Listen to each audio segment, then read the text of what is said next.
untukmu.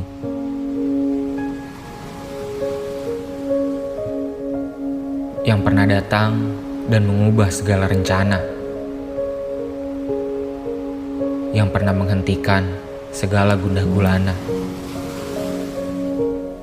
Untukmu.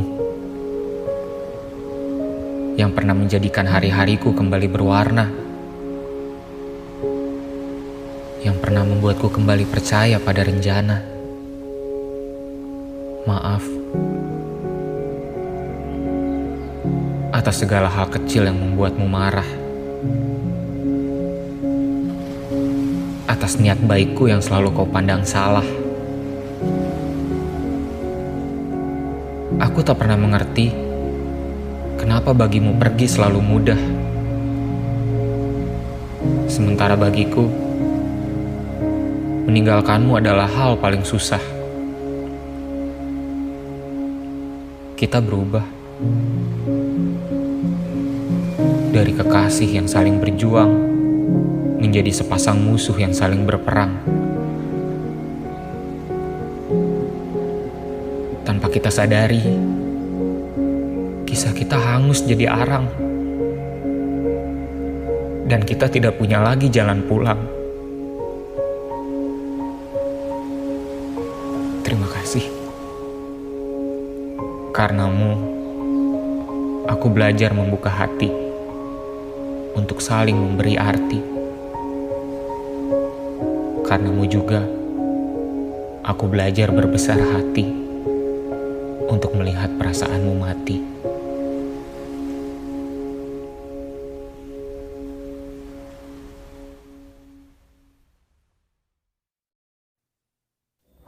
Mungkin cukup klise, tapi makna puisi ini memberitahu mereka yang dulunya begitu dekat, kini hanya menjadi orang asing. Orang-orang datang dan pergi. Mereka yang berada di sisi kita pun belum tentu bertahan selamanya. Aku, kamu, juga mereka dengan jelas pernah melihat perasaan yang disebut cinta itu pudar lalu menghilang begitu saja. Dan pada akhirnya, kita hanya menjadi orang asing. Assalamualaikum warahmatullahi wabarakatuh. Kami dari kelompok 6 akan mempresentasikan makalah kami yang berjudul Puisi sebagai Karya Sastra.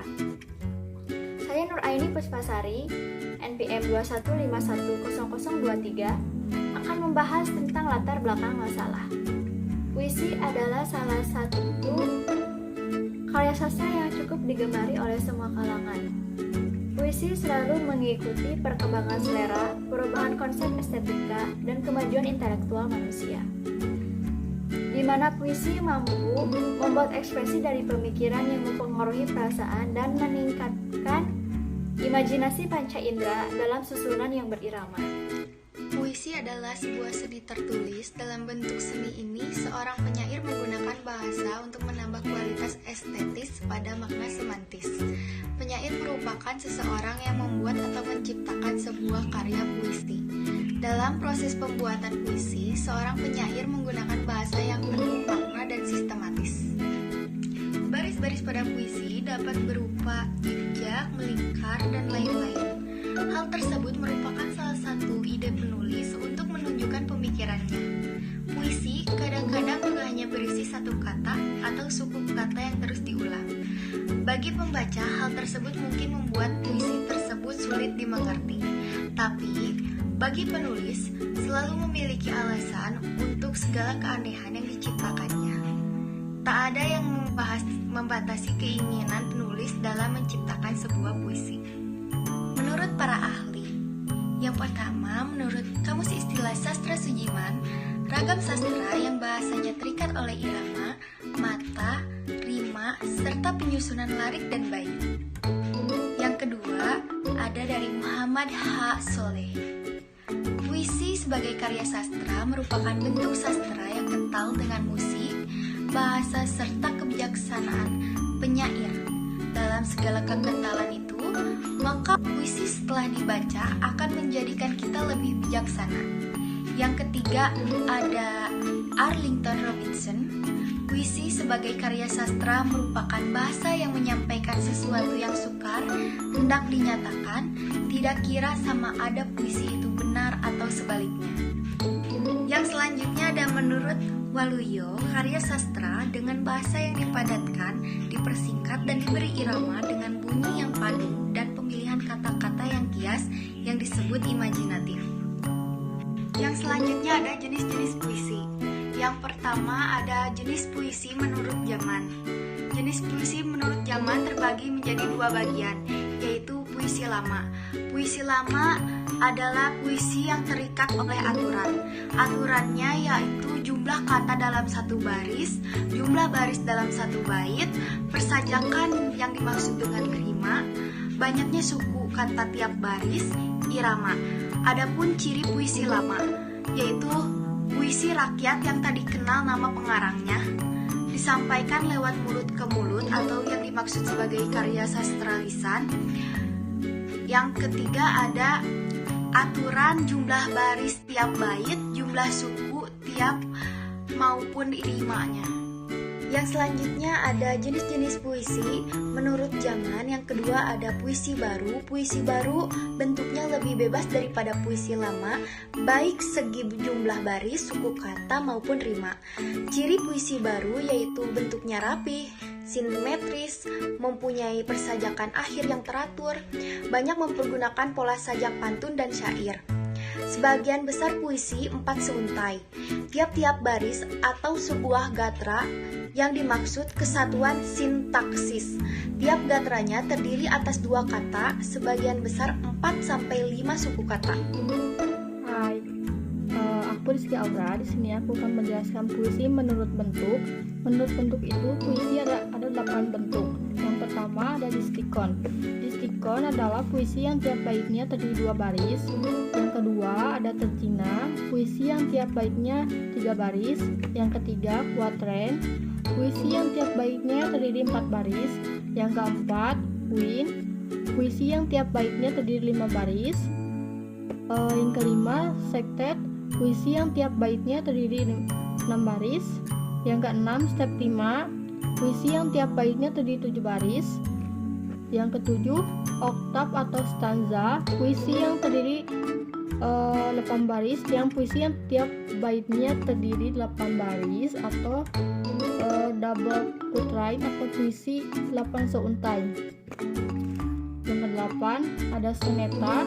Soneta adalah puisi yang terdiri 14 baris yang terbagi menjadi 2, yaitu 2 bait pertama masing-masing 4 baris, dan yang kedua 2 bait kedua masing-masing 3 baris. Sekarang yang kedua, puisi kontemporer.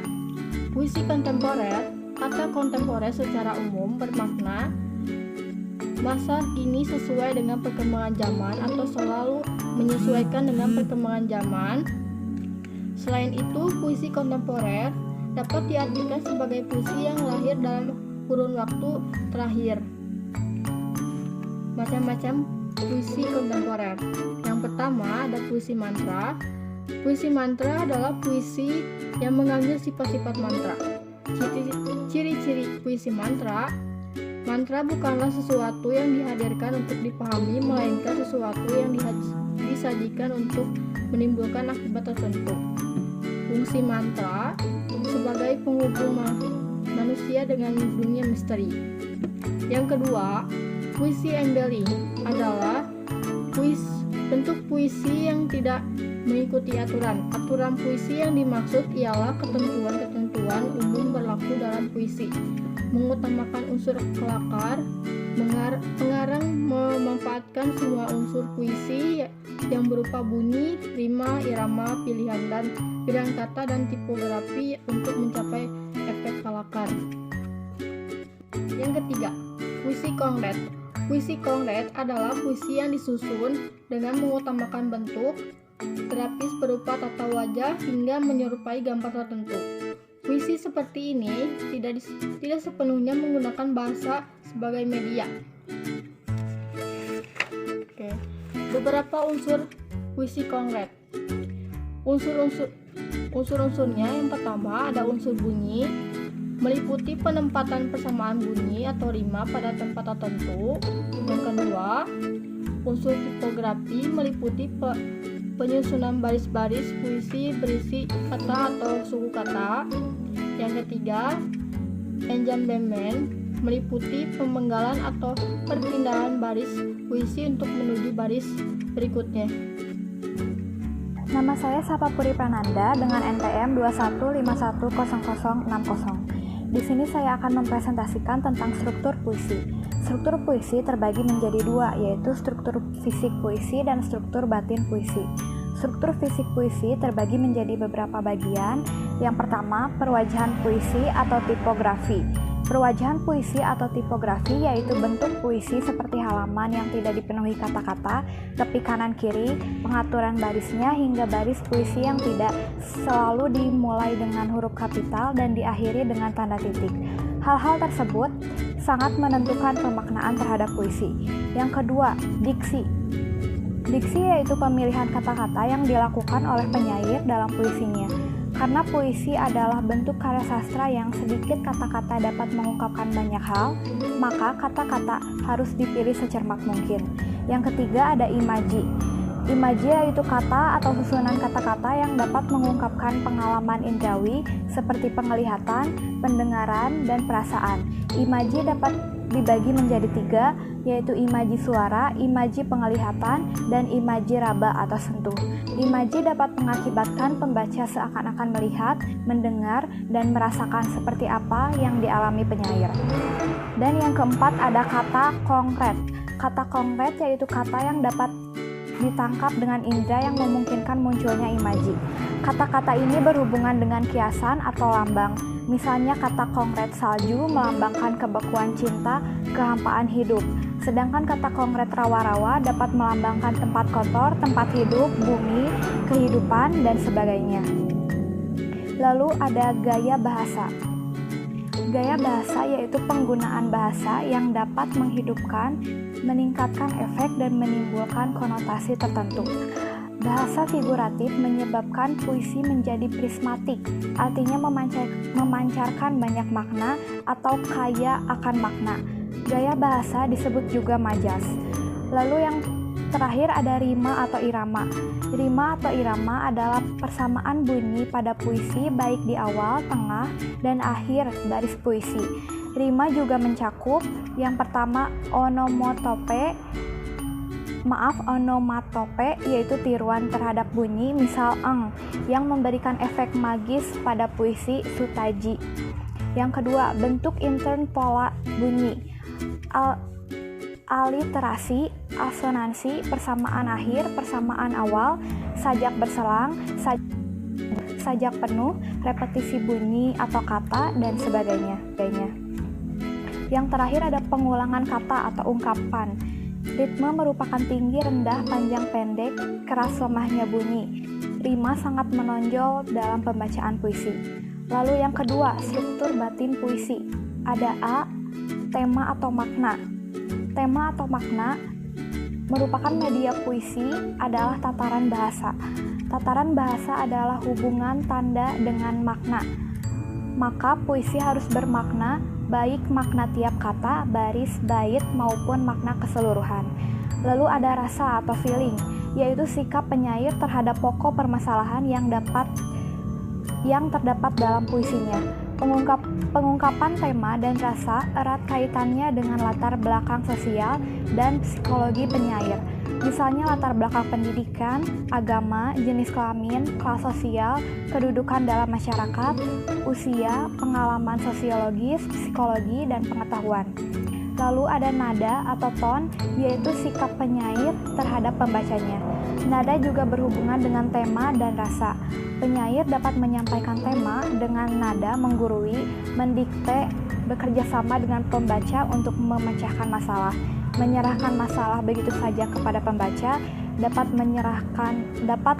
dengan nada sombong, menganggap bohong dan rendah pembaca, dan lain-lain. Yang terakhir ada amanat, tujuan, atau maksud. Amanat, tujuan, atau maksud yaitu pesan yang ingin disampaikan penyair kepada pembaca. Nama saya Dealina Fatima dengan NPM 2151008 akan mempresentasikan penggunaan majas dalam puisi. Majas menjadi unsur penting dalam sebuah karya tulis, khususnya puisi. Ini dapat menjadi daya tarik puisi, mampu menimbulkan suasana segar, hidup, dan memberikan kejelasan dalam pencitraan. Selain itu, majas pun lebih ringkas daripada pandangannya yang terungkap dalam kata bahasa. Berikut penjelasan mengenai macam-macam majas yang sering digunakan dalam karya tulis. Yang pertama, perumpamaan atau simile adalah perbandingan dua hal yang pada hakikatnya berlainan dan dengan sengaja kita anggap sama. Perbandingan itu secara eksplisit dijelaskan dengan pemakaian kata bagai, sebagai, ibarat, seperti, semisal, seumpama, atau serupa.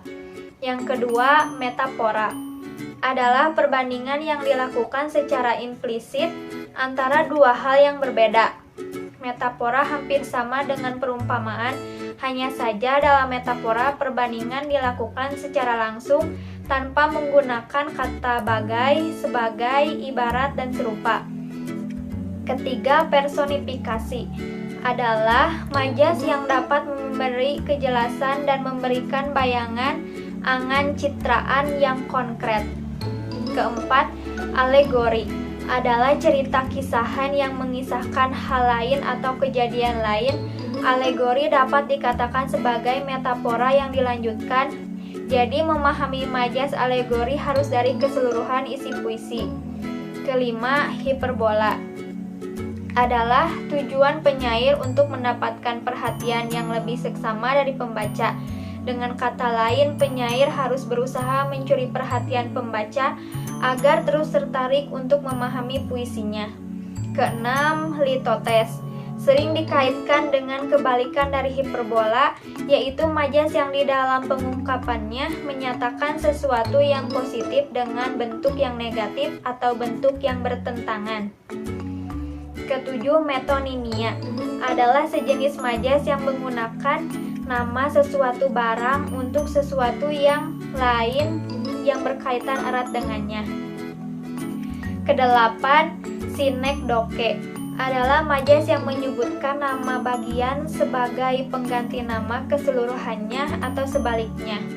Sinekdoke digunakan untuk melihat kejadian langsung dari sumber yang sinekdoke adalah majas yang menyebutkan nama bagian sebagai pengganti nama keseluruhannya atau sebaliknya. Sinekdoke digunakan untuk melihat kejadian langsung dari sumber yang menimbulkan peristiwa hingga gambaran lebih konkret. Ada dua macam sinekdoke, yakni pars pro toto dan totem.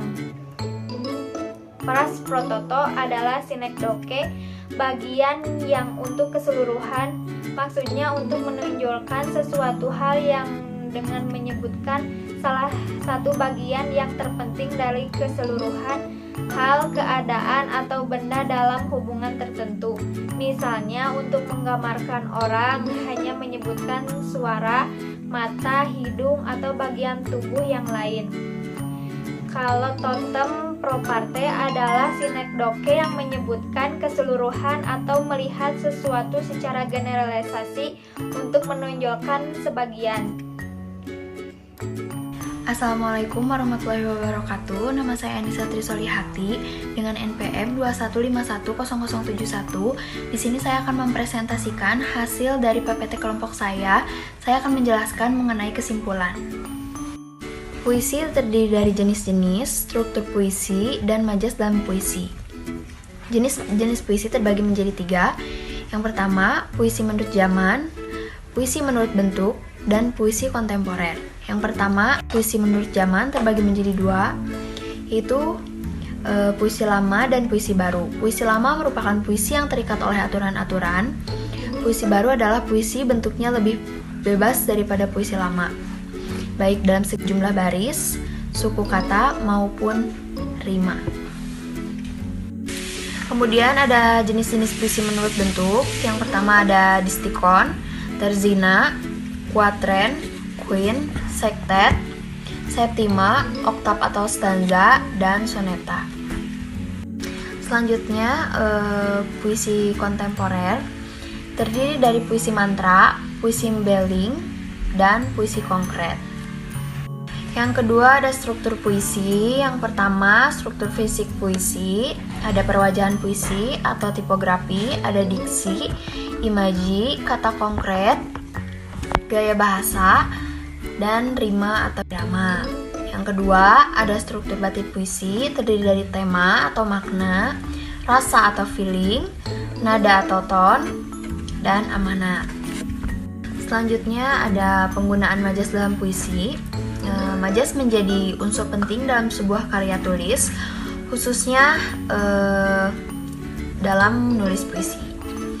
Adapun contoh majas dalam puisi, yang pertama ada perumpamaan, metafora, personifikasi, alegori, hiperbola, litotes, metonimia, sinekdoke, dan proparte. Sekian presentasi mengenai puisi sebagai karya sastra. Mohon maaf bila banyak kesalahan. Atas perhatiannya saya ucapkan terima kasih. Wassalamualaikum warahmatullahi wabarakatuh.